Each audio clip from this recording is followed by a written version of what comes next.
ang kaso nitong si dating Pangulong Duterte doon po sa may International Criminal Court. Magpapatuloy pa rin po sa 2026 ang iba pang mga opisyal ng nakalipas na administrasyon. Maaari daw kung masampahan pa ng kaso. May update po dyan si Bomboy Isa Cotoner.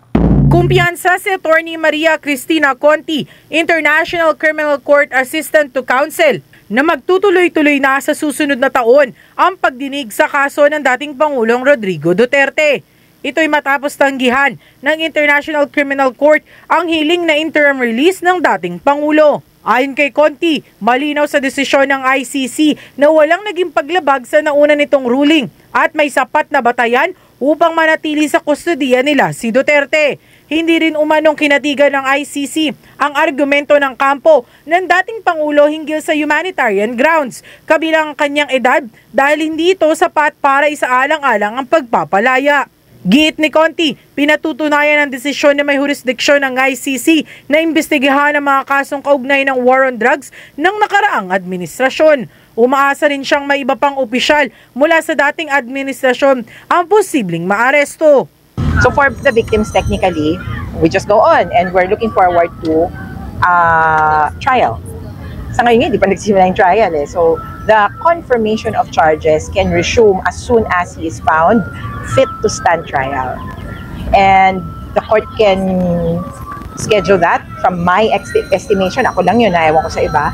From my estimation, the court can at the earliest order the resumption or order the rescheduling of confirmation of charges hearing, which was rescheduled from September 23rd. The earliest is February 2026. Earliest, fairest, most reasonable period. So we're getting ready for that. Samantala, sa pagdalo naman ni Conti kahapon sa baha sa Luneta 2.0 kasama ang National Union of People's Lawyers o NUPL, nanawagan sila na panagutin ng mga responsable sa tumitinding kaso ng korupsyon sa bansa, partikular sa issue ng manumalyang flood control projects. Giit ni Conti, nananatiling questionable ang proseso ng Independent Commission for Infrastructure o ICI.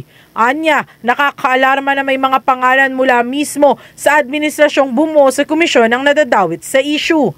Dagdag pa ng abogado, tila mga maliliit na personalidad pa lamang ang napapanagot, habang hindi pa umano nasasaklaw ng investigasyon ang mga mataas na opisyal na posibleng nasa likod ng mga anomalya. Simple po, lahat ng sangkot dapat managot. Kaya alam ko na ang primaryang na katutok dito ay yung ICI na ginawa ng administration, pero may concerns kami na yung administration dinadawit din doon sa mismong corruption issues. Hindi natin alam kung abutin nila yung ganun kataas. So nakita natin yung mga bababa, yung mga maliliit na isda yung hinuhuli. Pero kung malalaking isda na, paano ang kilos ng Marcos administration? Para sa Bombo Network News, ito si Bombo Isa Cotoner and this is Bombo Radio Philippines. The #1 and most trusted source of news and information, Basta Radio Bombo. For the most trusted source of news and information, visit our website at www.bomboradio.com. Follow us on Bombo Radio mobile app, Facebook, YouTube, TikTok, and X, formerly Twitter. Like, share, and stay connected. Anytime, anywhere.